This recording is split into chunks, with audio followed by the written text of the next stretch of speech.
张家界，奇峰3000，秀水800，集天地精华而成，钟灵毓秀，物宝天华。而就在这云深雾绕之境内，千百年来还隐藏着一处诡异又迷人的神秘禁地——神堂湾。神堂湾原名神堂寨，位于武陵源景区天子山所西域的西部，身处深谷洼地，三面皆是绝壁，只有下9级岩墩才能到达底部，这使得千年以来此处都无人踏足。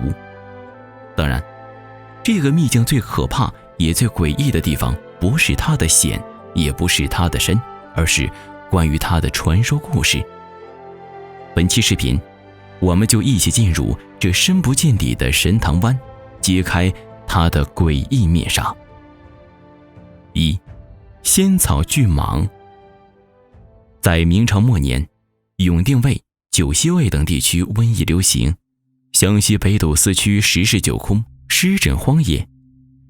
俗传神堂湾有药可治瘟疫，可又有传言说这神堂湾底部有异兽守护着，普通人根本无法获得草药。有位年轻的郎中为了采到这种药，特地请来了2位武艺高强的土人护卫，随后用绳子吊下神堂湾。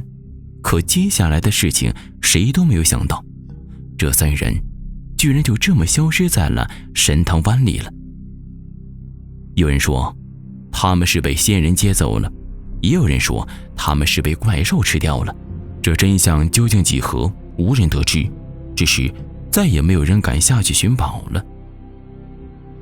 时间总是能让人忘却许多事儿。到了清代同治年间，神堂湾底部藏着奇人仙草的传言传得更加沸沸扬扬。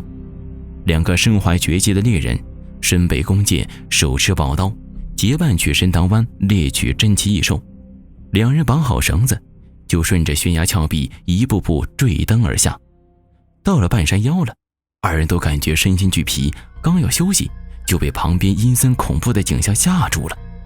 只见树藤交错之间，毒雾缭绕，阴风惨惨，一条寒光闪闪的巨蟒居然盘绕在一棵千年树上，死死地瞪着2名猎人。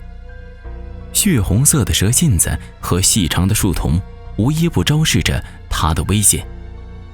2人赶紧拽着绳索，丢下宝刀弓箭，仓皇逃离。离奇的是，归来的2人随后变得痴痴呆呆，满口胡言，不久都患了恶病，撒手人寰了。到了近代，有猎手也听闻这神堂湾底下宝藏丰富，于是也想要下到谷底去。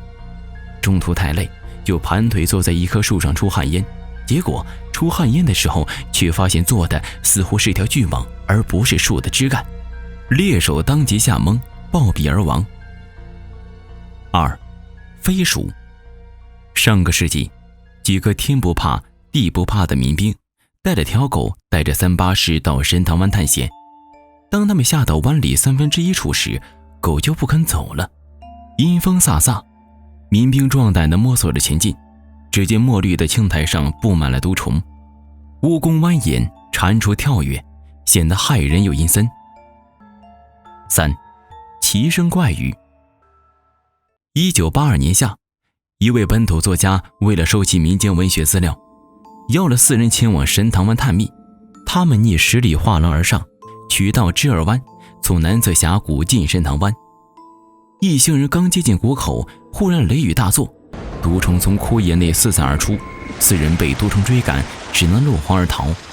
1个月后，他们整装待发，再次以原路去探险。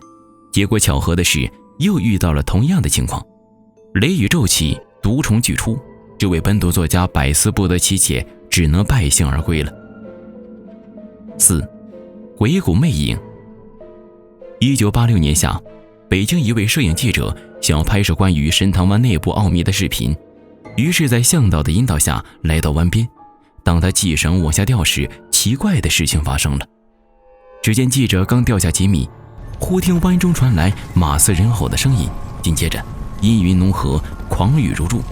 更令人惊奇的是，随后记者的耳际隐隐约约响起鸣锣击鼓、人喊马嘶的声音，似有千军万马正在鏖战。记者吓得魂不附体，发誓再也不到神堂湾拍片了。1990年夏季，一个晴天的下午，上海等地的10多名游客站在点将台时，突然看到神堂湾前的绝壁上有一群衣裙飘飘的少女在欢跳着，长达半小时才渐渐隐去。这种情况为人称奇。后来附近的村民表示，这很可能是这边的象大王在练兵呢。象大王指的是元代末年一位名叫象大坤的土家族首领。相传明朝时期，象大坤被打败后，就带着残兵剩将在神堂湾悬崖边跳崖自杀了。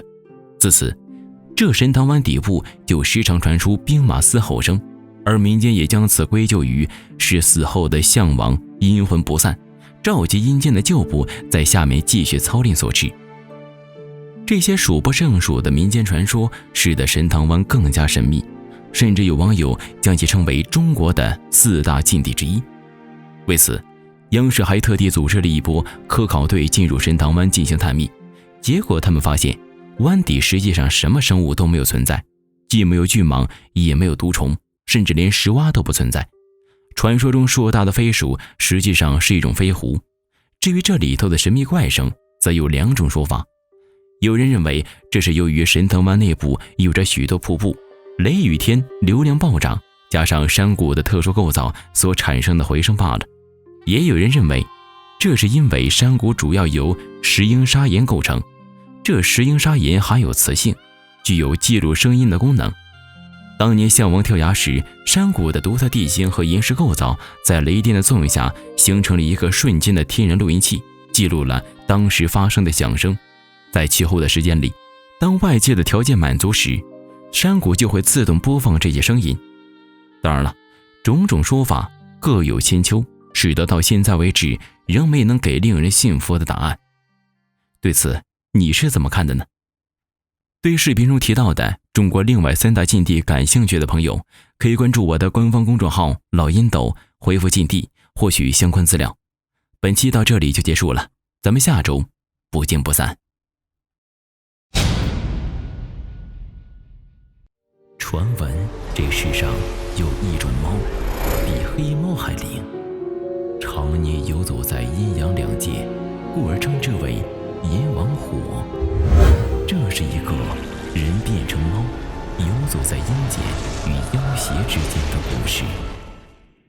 大家好，这里是老烟斗新书《猫新尊》的预告，大家可以下载起点读书 APP， 搜索《猫新尊》或老烟斗鬼故事，看一个人变成猫的故事，继承老烟斗一贯的风格，大家可以放心观看。